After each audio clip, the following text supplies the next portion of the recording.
Hi, ಎಲ್ರಿಗೂ ನಮಸ್ಕಾರ. ನಾನು ನಿಮ್ಮ ಪ್ರೀತಿಯ ಅಶ್ವಿನಿ. ಲಾಸ್ಟ್ ವಿಡಿಯೋ ನಾನು ಯೂಟ್ಯೂಬಲ್ಲಿ ಏನು ಅಪ್ಲೋಡ್ ಮಾಡಿದ್ದೆ, Kollegal to Coorg a beautiful love story part 1, ಅದಕ್ಕೆ ನೀವೆಲ್ಲ ಕೊಟ್ಟಿರುವಂತಹ ರೆಸ್ಪಾನ್ಸ್ ನೋಡಿ ನನಗೆ ಏನು ಹೇಳಬೇಕು ಅಂತ ಗೊತ್ತಾಗ್ತಿಲ್ಲ. So I can just say thank you so much everyone. ಒಂದು 2 ಡೇಸ್ಗೆ ನನಗೆ ಆ್ಯಕ್ಚುಲಿ more than 44-45 ಸಬ್ಸ್ಕ್ರೈಬರ್ಸ್ ಯೂಟ್ಯೂಬಲ್ಲಿ ಆಗಿದ್ದಾರೆ. ಆ್ಯಂಡ್ ಸೆಕೆಂಡ್ ಪಾರ್ಟ್ ಯಾವಾಗ ಹಾಕ್ತೀರಾ ಅನ್ನೋ ಕ್ಯೂರಿಯಾಸಿಟಿ ತೋರಿಸಿದ್ದೀರಾ. ಸೊ ಅದನ್ನು ನೋಡಬೇಕಾದ್ರೆ ನನಗೆ ಓಕೆ, ನಾನು ಹಾಕಬೇಕು ಇವ್ರುಗಳಿಗೋಸ್ಕರ ಅಂತ ಫೀಲ್ ಆಯಿತು. ಇವಾಗ ಪಾರ್ಟ್ 2 ಸ್ಟಾರ್ಟ್ ಮಾಡೋಣ. ನಾನು ಎಕ್ಸೈಟ್ ಆಗಿದ್ದೀನಿ ನಿಮ್ಮ ಜೊತೆ ಶೇರ್ ಮಾಡ್ಕೊಳ್ಳೋದಕ್ಕೆ. ಇವತ್ತು ಅದು ಅಲ್ಲದೆ ರಾಜ್ ಬರ್ಡೇ. ಮಾರ್ನಿಂಗಿಂದ ಸ್ವಲ್ಪ ಬೇಜಾರಿತ್ತು ಆ್ಯಂಡ್ ಇವಾಗ ಸ್ವಲ್ಪ ಮೈಂಡ್ ಫ್ರೆಶ್ ಮಾಡ್ಕೊಂಡಿದ್ದೀನಿ. ಸೊ ಐ ಥಾಟ್ ನಾನು ನನ್ನನ್ನು ಎಂಗೇಜ್ ಮಾಡ್ಕೊಳ್ಬೇಕು ಅಂತ ಅಂದ್ಕೊಂಡು ಈ ವಿಚಾರ ಶೇರ್ ಮಾಡ್ಕೊಳ್ಳೋಣ ಅಂತ ಬಂದಿದ್ದೀನಿ. ಲಾಸ್ಟ್ ಎಪಿಸೋಡಲ್ಲಿ ಅಂದರೆ ಪಾರ್ಟ್ 1 ವಿಡಿಯೋದಲ್ಲಿ ಹೀರೋಯಿನ್ಗೆ ಕಾಂಟ್ಯಾಕ್ಟ್ ನಂಬರ್ ಕೊಟ್ಟು, ಹೀರೋಯಿನ್ಗೆ ಕಾಂಟ್ಯಾಕ್ಟ್ ನಂಬರ್ ನೆನಪಿದೆಯಾ ಅಂತಲೂ ಕೂಡ ಕ್ರಾಸ್ ಚೆಕ್ ಮಾಡ್ಕೊಂಡಾಯಿತು.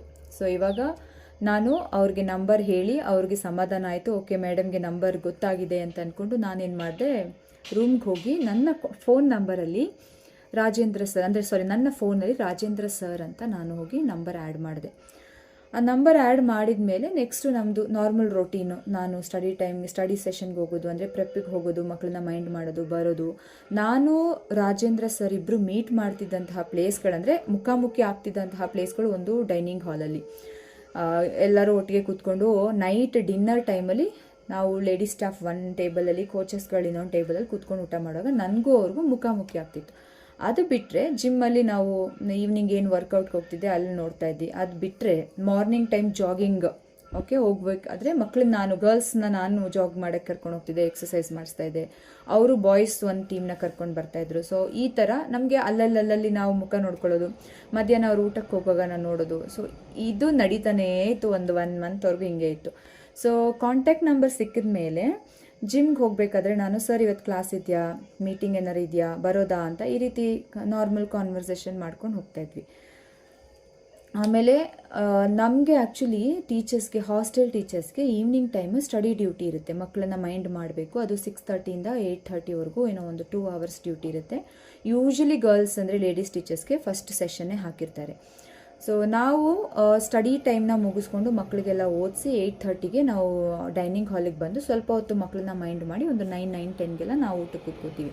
ಆ ಟೈಮ್ಗೆ ರಾಜೇಂದ್ರ ಸರ್ ಅವರೆಲ್ಲ ಟೀಮ್ ಒಂದು ಬರುತ್ತೆ, ಸೊ ಕೋಚಸ್ ಟೀಮು. ಸೊ ಅವ್ರು ಬಂದು ಅವ್ರ ಟೇಬಲಲ್ಲಿ ಕೂತ್ಕೊಂಡು ಅವ್ರು ಊಟ ಮಾಡ್ತಿರ್ತಾರೆ. ಸೊ ಅದೇನಾಯ್ತು ಅಂದರೆ ನನಗೆ ಒಂದು 2-3 ದಿವಸ ಕಂಟಿನ್ಯೂಸ್ ಆಗಿ ಒಂದು ಪಾಸಿಟಿವ್ ಆ್ಯಂಡ್ ಒಂಥರ ಡಿಫ್ರೆಂಟ್ ಫೀಲಿಂಗ್ಸ್ ಸಿಗೋಕ್ಕೆ ಸ್ಟಾರ್ಟ್ ಆಯಿತು. ನಾನು ಟೇಬಲಲ್ಲಿ ಊಟ ಮಾಡ್ತಾ ಇರೋದು ಆ್ಯಂಡ್ ನನಗೆ ಆ ನೆಕ್ಸ್ಟ್ ಟೇಬಲ್ ನನ್ನಿಂದ ಒಂದು 2ನೇ ಟೇಬಲಲ್ಲಿ ಕೂತ್ಕೊಂಡಿರ್ತಾರೆ ಕೋಚಸ್ಸು. ಅವ್ರು ಕೂತ್ಕೊಳ್ಬೇಕಾದ್ರೆ ನನ್ನ ಮುಖ ಅವ್ರಿಗೆ ನೀಟಾಗಿ ಕಾಣಬೇಕು, ಆ ರೀತಿಯೇ ಅವ್ರು ಕೂತ್ಕೊಳ್ತಾ ಇದ್ದಿದ್ದು. ಯಾರೋ ನೋಡ್ತಾ ಇದ್ದಾರೆ ನನಗೆ, ನನ್ನನ್ನು ತುಂಬ ಕೀನ್ ಅಬ್ಸರ್ವೇಷನ್ ಮಾಡ್ತಾ ಇದ್ದಾರೆ ಅಂತ ನನಗೆ ಅನಿಸ್ತಾ ಇತ್ತು. ನಾನು ಹಿಂಗೆ ಊಟ ಮಾಡ್ತಾ ಇರೋದು, ನಾನು ಮಾತಾಡ್ತಾ ಇರೋದು ಟೀಚರ್ಸ್ ಹತ್ರ, ನಾನು ನಗೋದು, ಇದೆಲ್ಲ ಯಾರೋ ಅಬ್ಸರ್ವ್ ಮಾಡ್ತಾ ಇದ್ದಾರೆ ಅಂತ ಅನ್ನೋದು. ಆ್ಯಂಡ್ ನಗಬೇಕಾದ್ರೆ ಅಥವಾ ಮಾತಾಡಬೇಕಾದ್ರೆ ನಾವು ಈ ಕಡೆ ತಲೆಯೆಲ್ಲ ತಿರುಗ್ತೀವಲ್ಲ. ಸೊ ಇಮಿಡಿಯೇಟಾಗಿ ನಾನು ಏನಾದರೂ ಅವ್ರನ್ನ ನೋಡಿದಾಗ ನನಗೆ ಫೀಲ್ ಆಗ್ತಿತ್ತು ಅವ್ರು ನನ್ನನ್ನು ಅಬ್ಸರ್ವ್ ಮಾಡ್ತಾ ಇದ್ದಾರೆ ಅಂತ.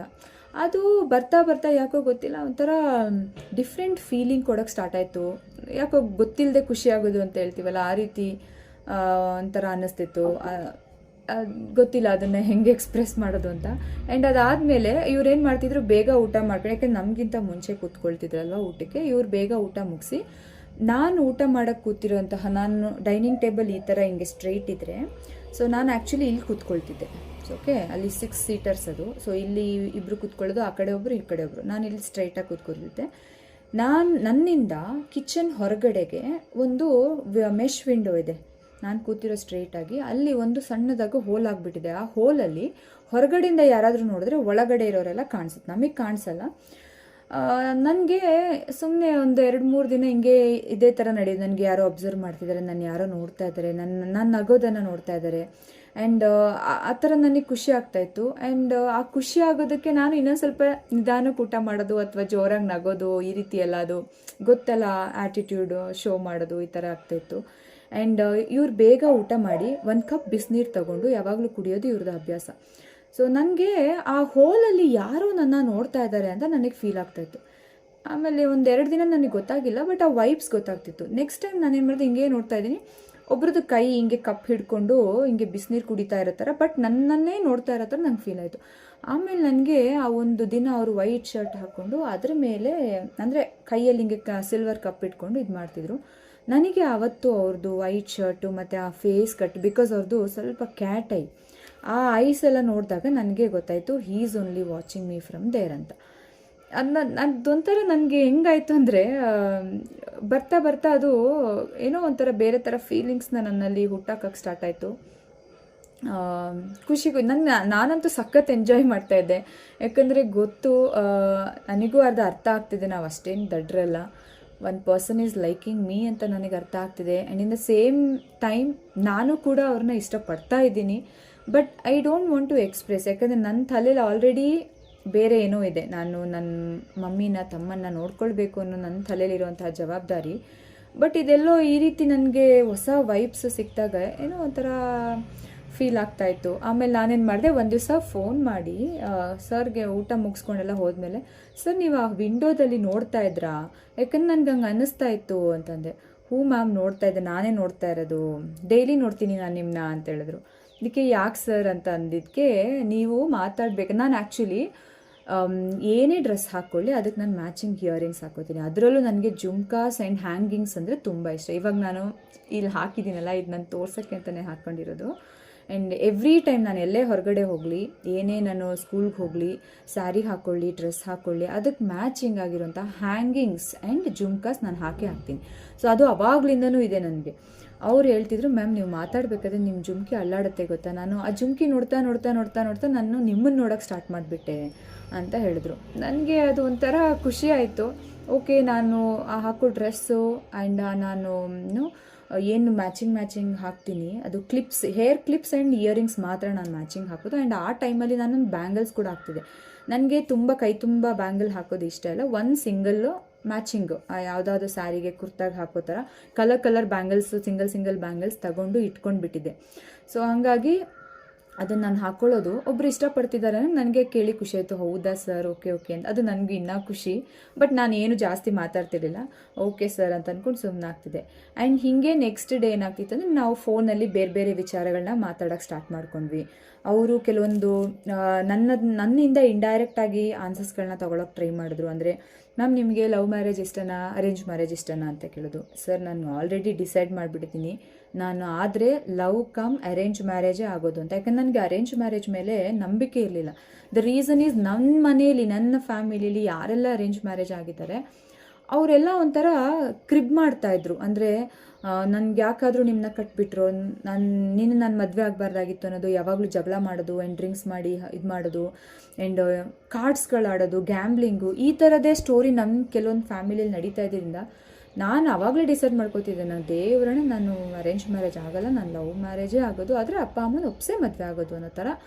ಅದನ್ನೆಲ್ಲ ನಾನು ರಾಜೇಂದ್ರ ಸರ್ ಹತ್ರ ಶೇರ್ ಮಾಡ್ಕೋತಿದ್ದೆ. ಸರ್, ನನಗೆ ಲವ್ ಮಾಡಿನೇ ಮ್ಯಾರೇಜ್ ಆಗಬೇಕು ಸರ್ ಅಂತ ಅಂದ್ಕೊಂಡು. ಓಕೆ, ಹೌದಾ ಮ್ಯಾಮ್ ಅಂತ ಅಂದ್ಕೊಂಡು ಆಮೇಲೆ ನಾನು ಕೇಳೋದು, ಸರ್ ನೀವ್ಯಾರನ್ನೂ ಪ್ರೀತಿ ಮಾಡಿರಲಿಲ್ವಾ ಸರ್ ಅಂತ ಅಂದ್ಕೊಂಡು. ಸೊ ಅವ್ರದ್ದೊಂದು ಹಳೆ ಪಾಸ್ಟ್ ಲವ್ ಸ್ಟೋರಿ ಇತ್ತು, ಅದನ್ನು ನನ್ನ ಹತ್ರ ಶೇರ್ ಮಾಡ್ಕೊಂಡಿದ್ರು ಆ್ಯಕ್ಚುಲಿ.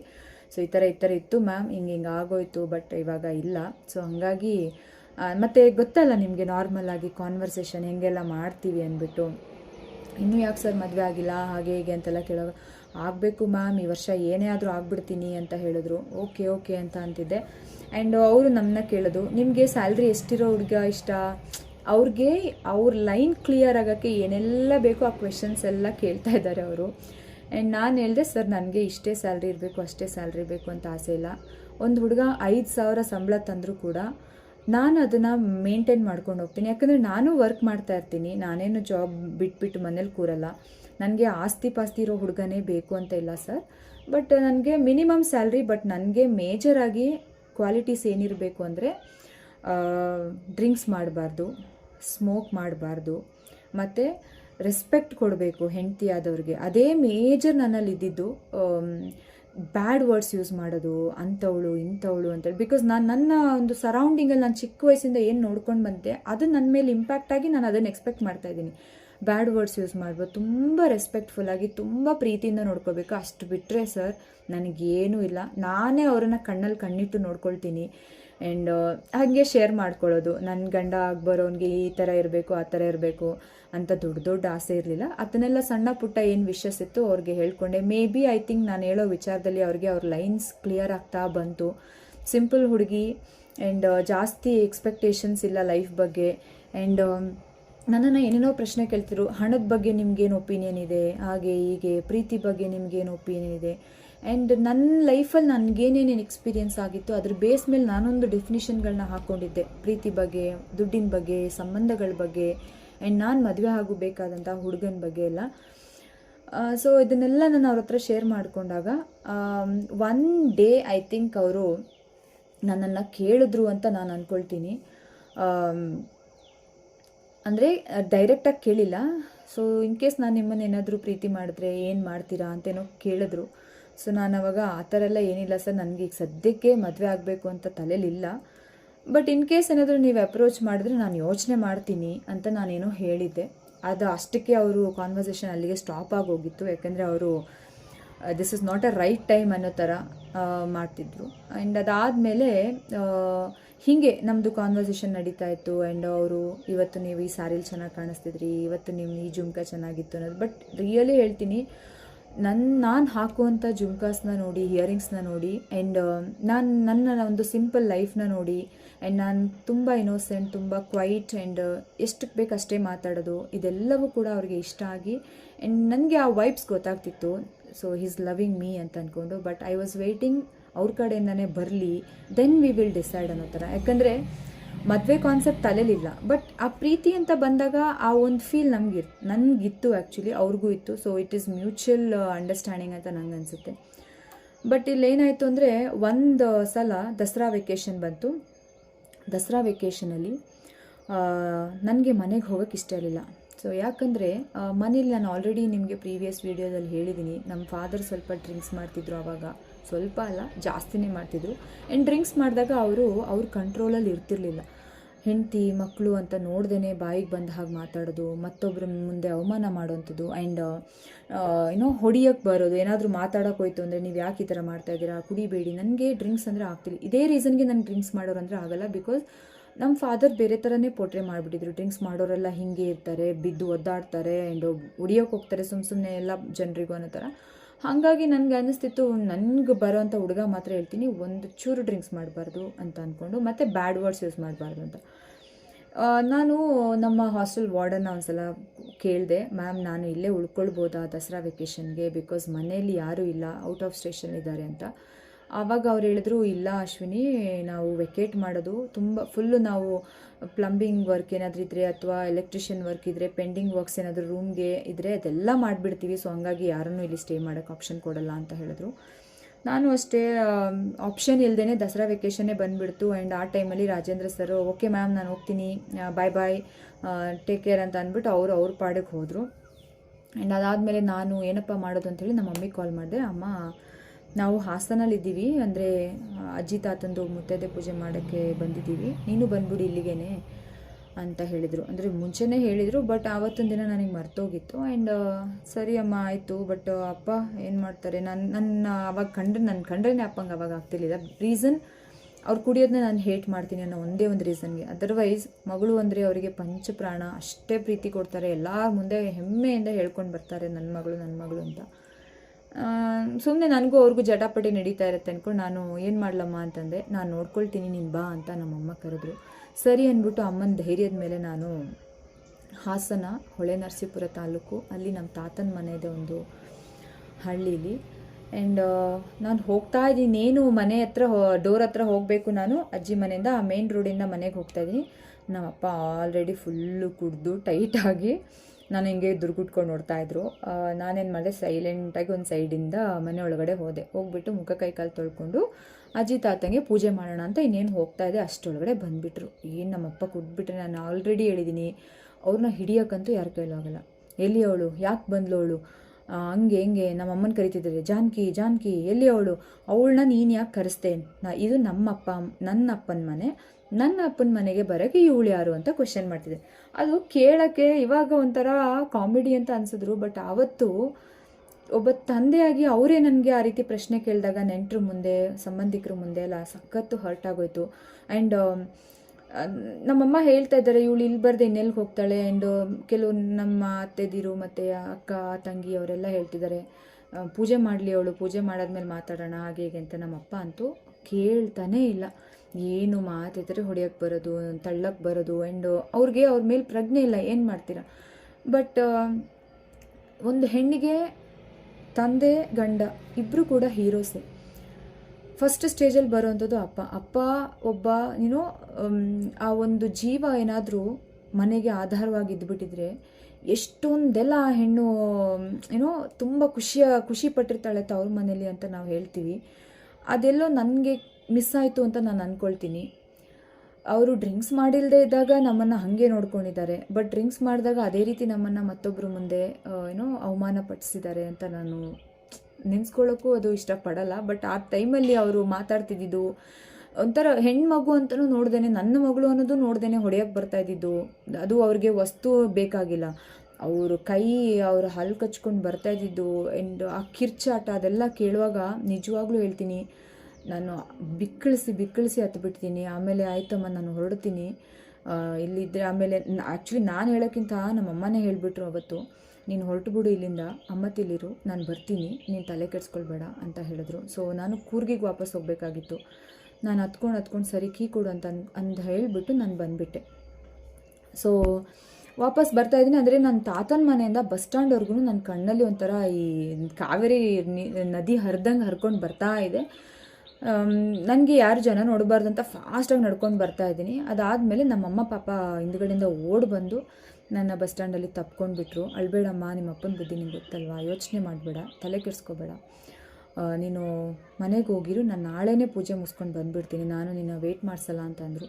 ನನಗೆ ಯಾರ ಹತ್ರನೂ ಮಾತಾಡೋಕ್ಕೆ ಇದಿರಲಿಲ್ಲ, ಯಾಕೆಂದರೆ ಸಖತ್ತು ಹರ್ಟಾಗಿ ಹೋಗ್ಬಿಟ್ಟಿತ್ತು. ಸರಿ ಅಮ್ಮ ಆಯಿತು ಅಂತ ಅಂದ್ಬಿಟ್ಟು ನಾನೇನು ಮಾಡಿದೆ, ಹತ್ಕೊಂಡೇ ಬಸ್ ಹತ್ಬಿಟ್ಟು ನಾನೇನು ಮಾಡಿದೆ, ಅದು ನಿಲ್ತಾ ಇಲ್ಲ. ಈವನ್ ನಾನು ಕಂಟ್ರೋಲ್ ಮಾಡೋಕ್ಕೆ ನೋಡ್ತಾ ಇದ್ದೀನಿ, ಆ ಕಣ್ಣೀರು ಬರ್ತಾನೆ ಇದೆ. ಸರಿ ಅಂದ್ಬಿಟ್ಟು ನಾನು ಹಿಂಗೆ ಉಜ್ಕೊಳ್ಳೋದು ಮತ್ತೆ ಹಿಂಗೆ ಮಾಡೋದು, ಮತ್ತೆ ಅದು ಬರ್ತಾನೆ ಇದೆ. ಯಾಕಂದರೆ ಅಷ್ಟು ಜನರು ಮುಂದೆ ಹಂಗೆ ಅಂದ್ಬಿಟ್ರಲ್ಲ, ಇನ್ನೆಲ್ಲಿಗೆ ಹೋಗೋದು ನಾನು ಅಂತ ನನಗೆ ಅದು ಯೋಚನೆ ಆಯಿತು.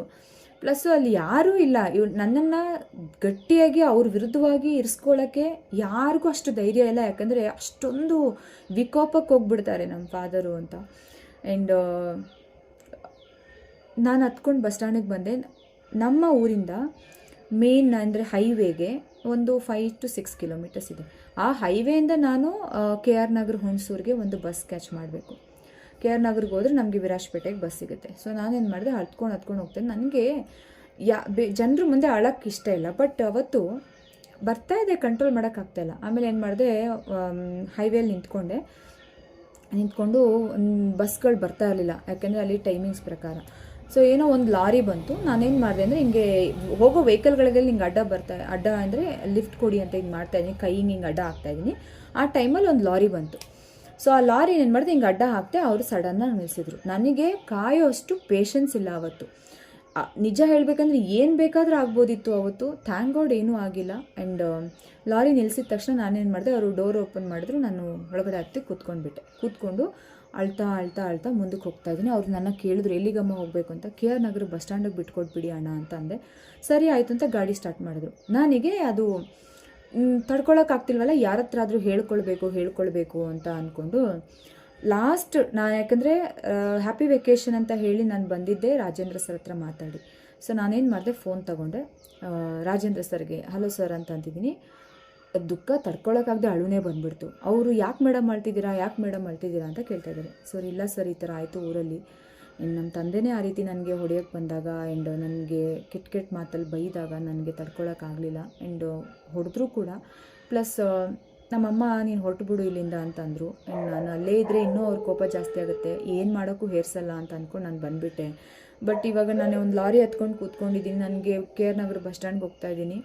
ಎಲ್ಲಿಗೆ ಹೋಗಬೇಕು ಅಂತ ಗೊತ್ತಾಗ್ತಿಲ್ಲ. ಬಟ್ ಅದು ಲಾರಿಲಿ ಅದು ಕೂತಿದ್ದೀನಿ ಅಂದ ತಕ್ಷಣವೇ ರಾಜೇಂದ್ರ ಸರ್ಗೆ ಟೆನ್ಷನ್ ಆಗೋದು. ಏನು ಮೇಡಮ್ ನೀವು ಹಿಂಗೆ ಅಂತಿದ್ದೀರಾ, ಅಲ್ಲ ಗೊತ್ತಿರೋರು ಅವರು ಹಂಗೆ ಹತ್ಕೊಂಡು ಕೂತಿದ್ದೀರಲ್ಲ, ಆಯಿತು ಇವಾಗ ನೀವು ಅಳಬೇಡಿ, ಸಮಾಧಾನ ಮಾಡ್ಕೊಳ್ಳಿ, ನೀವು KR ನಗರ ಬಸ್ ಸ್ಟ್ಯಾಂಡಲ್ಲೇ ಕೂತಿರಬೇಕು, ನೀವೆಲ್ಲೂ ಹೋಗಬೇಡಿ, ನಾನೀಗ ಬರ್ತಾಯಿದ್ದೀನಿ ನನ್ನ ಫ್ರೆಂಡ್ ಜೊತೆ ಅಂತ ಅಂದರು. ಸರಿ ಆಯಿತು ಸರ್ ಅಂತಂದ್ಬಿಟ್ಟು ಫೋನ್ ಇಟ್ಟೆ. ನಾನು ಹತ್ತಿದ್ದಕ್ಕೂ ಏನೋ ಗೊತ್ತಿಲ್ಲ, ಕಣ್ಣೆಲ್ಲ ಒಳ್ಳೆ ಟಿಬೇಟ್ ಕಣ್ತರ ಆಗೋಗಿತ್ತು. ಆ್ಯಂಡ್ ತಲೆನೋವು ಜಾಸ್ತಿ, ಯಾಕೆಂದರೆ ಹತ್ತು ತಲೆ ಹಿಡ್ಕೊಂಡ್ಬಿಟ್ಟಿತ್ತು, ವಾಮಿಟಿಂಗ್ ಬರೋ ಥರ ಆಯಿತು. ನಾನೇನು ಮಾಡಿದೆ, ಡ್ರೈವರ್ ಅಣ್ಣಂಗೆ ಹೇಳಿದೆ, ಅಣ್ಣ ಒಂಚೂರು ನಿಲ್ಲಿಸಿ, ನನಗೆ ವಾಮಿಟಿಂಗ್ ಬರ್ತಾಯಿದೆ ಅಂತಂದೆ.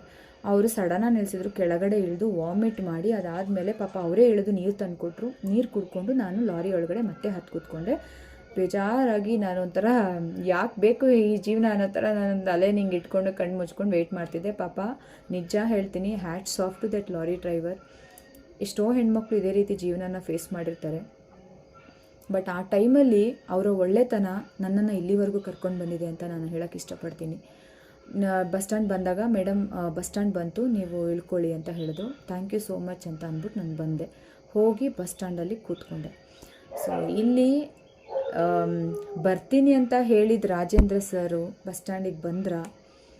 ಆ್ಯಂಡ್ ನಾನು ಅವರು ಬಸ್ ಸ್ಟ್ಯಾಂಡಲ್ಲೇ ಇರಿ ಮೇಡಮ್, ಎಲ್ಲೂ ಹೋಗಬೇಡಿ ಅಂತ ಅವ್ರು ಹೇಳಿದ ಮಾತನ್ನು ನಾನು ಕೇಳಿಬಿಟ್ನ.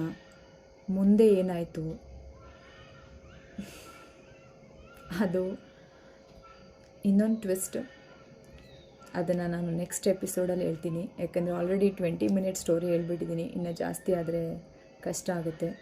ಸೊ ಹೀಗೆ ನಮ್ಮ ವೀಡಿಯೋಸ್ ನೋಡ್ತಾ ಇರಿ. ಹೀರೋ ಬರ್ತಾರಾ ಹೀರೋಯಿನ್ ಕಷ್ಟಕ್ಕೆ, ಆ್ಯಂಡ್ ಹೀರೋ ಹೇಳಿದ ಮಾತಂಗೆ ಬಸ್ ಸ್ಟ್ಯಾಂಡಲ್ಲೇ ಕೂತಿರ್ತಾರಾ? Will see in the next part. Thank you so much. ನಿಮಗೆ ನಾನು ಎಷ್ಟು ಕೈ ಮುಗಿದ್ರು ಕಮ್ಮಿನೇ. ನನ್ನ ನೋವನ್ನು ಯಾವುದೋ ಒಂದು ರೀತಿಯಲ್ಲಿ ನೀವೆಲ್ಲ ಕಡಿಮೆ ಮಾಡ್ತಾಯಿದ್ದೀರಾ ಅಂತ ಹೇಳೋಕ್ಕೆ ಇಷ್ಟಪಡ್ತೀನಿ. ಹತ್ತಿರದಲ್ಲಿರೋರು ಕೆಲವೊಮ್ಮೆ ಅರ್ಥ ಮಾಡ್ಕೊಳ್ಳೋದಕ್ಕೆ ಸೋಲ್ತಾರೆ. ದೂರದಲ್ಲಿರೋ ಎಲ್ಲೋ ಇರೋ ನೀವುಗಳು ನನಗಿಷ್ಟೊಂದು ಪ್ರೀತಿ ವಿಶ್ವಾಸ ಕೊಡ್ತಾ ಇರೋದಕ್ಕೆ ನಾನು ಸದಾ ಚಿರಋಣಿ ಅಂತ ಹೇಳೋಕ್ಕೆ ಇಷ್ಟಪಡ್ತೀನಿ. Thank you so much. And ನನ್ನ ರಾಜ್ಗೆ ನೀವೆಲ್ಲ ವಿಶ್ ಮಾಡಿದ್ದೀರಾ. So love you all.